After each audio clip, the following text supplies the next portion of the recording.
اللہم صلی علی سیدنا و مولانا محمد وعلی آلہ و صحبہ و بارک وسلم۔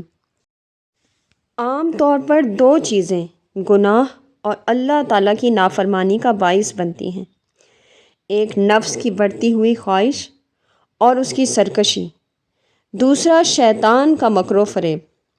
شیطان انسان کا ازلی دشمن ہے، وہ نہ صرف خود بلکہ اپنے لاؤ لشکر اور چیلوں کی مدد سے دنیا میں ہر انسان کو دین حق سے غافل کرنے کی کوشش میں لگا رہتا ہے، مگر رمضان المبارک کی اتنی برکت اور فضیلت ہے کہ شیطان کو اس ماہ مبارک میں جکڑ دیا جاتا ہے۔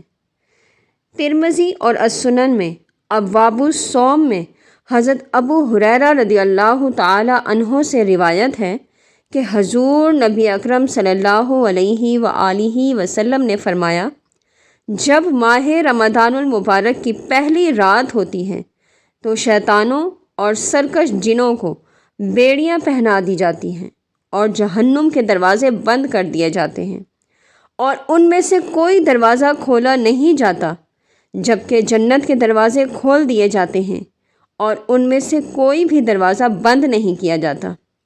ایک منادی پکارتا ہے، اے طالب خیر آگے آ، اے شر کے متلاشی رک جا۔ اللہ تعالیٰ کئی لوگوں کو جہنم سے آزاد کر دیتا ہے اور ماہ رمضان کی ہر رات یوں ہی ہوتا رہتا ہے۔ رمضان المبارک میں شیطانوں کو جکڑ دیا جانا اس امر سے کنایا ہے کہ شیطان لوگوں کو بہکانے سے باز رہتے ہیں اور اہل ایمان ان کے وسوسے قبول نہیں کرتے۔ اس کی وجہ یہ ہے کہ روزے کے باعث حیوانی قوت جو غضب اور شہوت کی جڑ ہے مغلوب ہو جاتی ہے۔ غضب اور شہوت ہی بڑے بڑے گناہوں کا باعث ہوتے ہیں، جبکہ اس کے برعکس قوت عقلیہ جو طاقت اور نیکیوں کا باعث ہے روزے کی وجہ سے قوی اور مضبوط ہو جاتی ہے۔ جیسے کہ عام طور پر مشاہدے میں آتا ہے کہ رمضان المبارک میں عام دنوں کی نسبت گناہ کم ہو جاتے ہیں اور عبادت زیادہ ہوتی ہے۔ شیطانوں کو جکڑے جانے کی ایک علامت یہ بھی ہے کہ گناہوں میں منہمک ہونے والے اکثر لوگ رمضان المبارک میں باز آ جاتے ہیں اور توبہ کر کے اللہ کی طرف رجوع کرتے ہیں۔ پہلے وہ نماز نہیں قائم کرتے تھے، اب پڑھنے لگتے ہیں۔ اسی طرح وہ قرآن مجید کی تلاوت اور ذکر کی محافل میں شریک ہونے لگتے ہیں، حالانکہ وہ پہلے ایسا نہیں کیا کرتے تھے۔ پہلے جن گناہوں میں علل اعلان مشغول رہتے تھے اب ان سے باز آ جاتے ہیں۔ بعض لوگ جن کا عمل اس کے خلاف نظر آتا ہے اس کی وجہ یہ ہے کہ شیطانی وساوس ان کے شریر نفسوں کی جڑوں میں سرایت کر چکے ہوتے ہیں، کیونکہ آدمی کا نفس اس کا سب سے بڑا دشمن ہے۔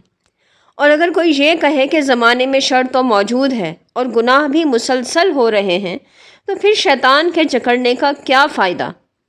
تو اس کا جواب بڑا سادہ سا ہے کہ رمضان المبارک سے شیطانی سرکشی اور طغیانی کی شوکت ٹوٹتی ہے اور اس کے ہتھیار کند ہو جاتے ہیں اور اس کی بھڑکائی ہوئی آگ کچھ مدت کے لیے ٹھنڈی پڑ جاتی ہے۔ اگر ایسا نہ ہوتا تو خدا بھی جانتا ہے کہ وہ کیا گل کھلاتا۔ رمضان المبارک میں قیام اللیل کو بہت اہمیت اور فضیلت حاصل ہے۔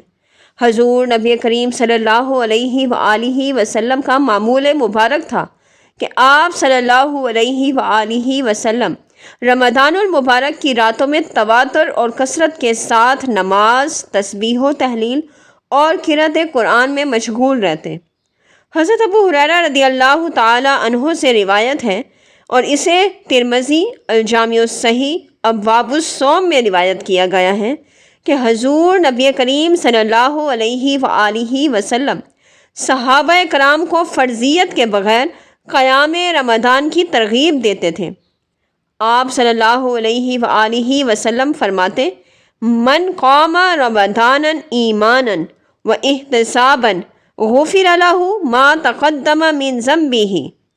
جس شخص نے ایمان اور احتساب کے ساتھ یعنی محاسبہ نفس کرنے کے ساتھ رمضان المبارک کی راتوں میں قیام کیا، اس کے پچھلے سارے گناہ صغیرہ گناہ بخش دیے جاتے ہیں۔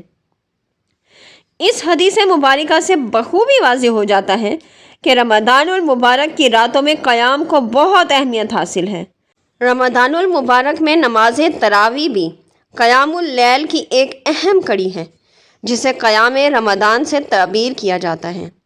نماز تراویح کے سبب جتنا قیام اس مہینے میں کیا جاتا ہے وہ سال کے باقی 11 مہینوں میں نہیں ہوتا۔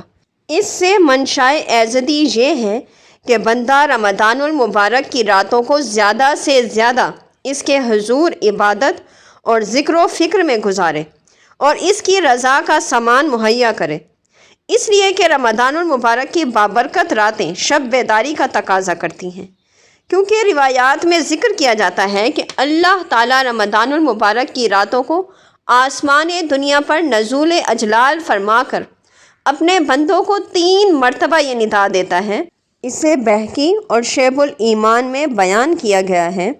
اس کا ترجمہ ہے، کیا کوئی سوال کرنے والا ہے کہ میں اس کی حاجت پوری کروں؟ کیا کوئی توبہ کرنے والا ہے کہ میں اس کی توبہ قبول کروں؟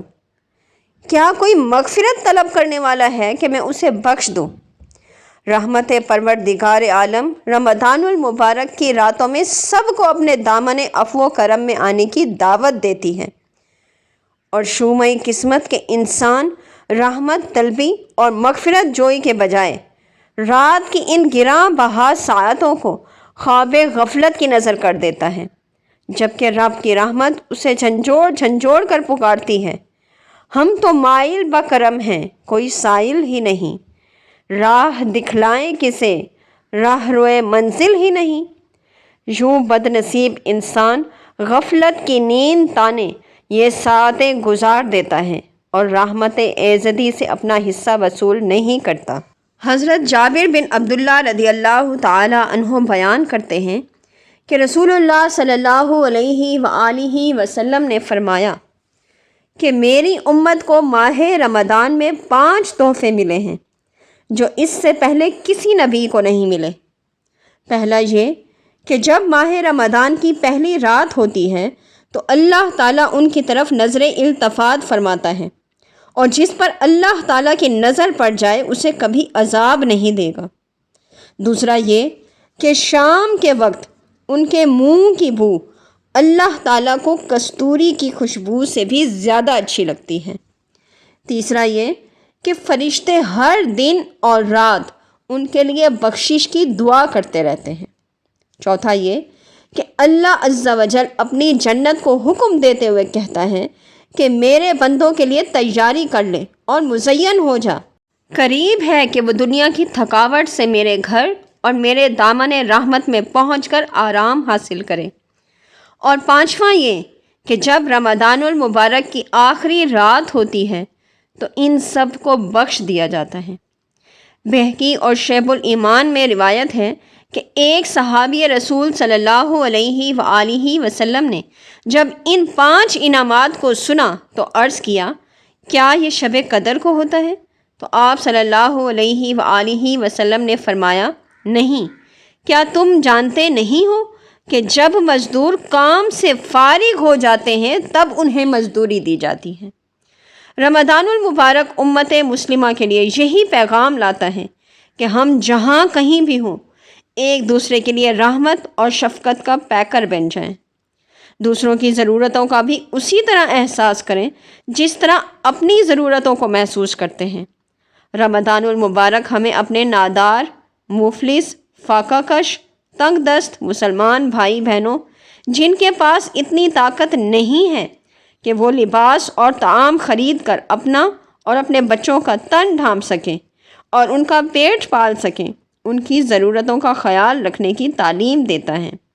اس کے علاوہ ماہ رمضان المبارک میں ریاکاری، غیبت، عیب جوئی، مکر و فریب، بغض و حسد اور جھوٹ جیسے بے شمار معاشرتی اور روحانی امراض سے بچانے کی تربیت بھی کرتا ہے۔